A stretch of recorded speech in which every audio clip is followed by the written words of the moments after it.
గత 5 దశాబ్దాలుగా ప్రతి జనరేషన్ కి తగ్గట్టు బ్లాక్ బస్టర్లు ఇస్తూ వస్తున్న సంస్థ వైజయంతి మూవీస్.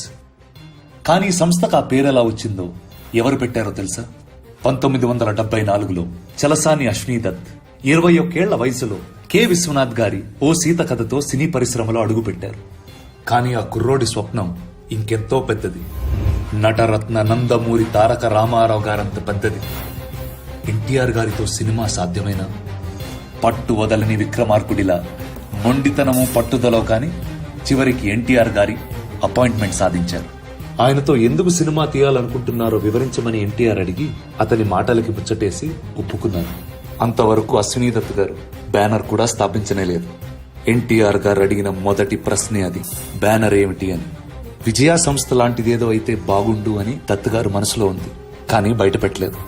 క్షణం ఆలోచనలో పడి ఆ మహనీయుడు ఎన్టీఆర్ మనసులో మరో అద్భుతమైన ఆలోచన గుప్పుమంది.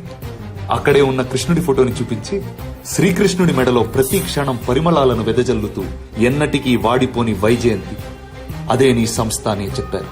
ఆ క్షణమే తన సువర్ణ హస్తాలతో వైజయంతి మూవీస్ అని తన అందమైన దస్తూరితో రాశారు. కేవలం రాయడమే కాదు, వైజయంతి ఎప్పటికీ వాడిపోని వెన్నె తరగని ఘన విజయాల్ని అందించే సూపర్ పవర్ అని ఆప్యాయంగా వివరించారు కూడా. ఆయన ఆ సంస్థలో చేసిన మొదటి సినిమా ఎదురులేని మనిషి.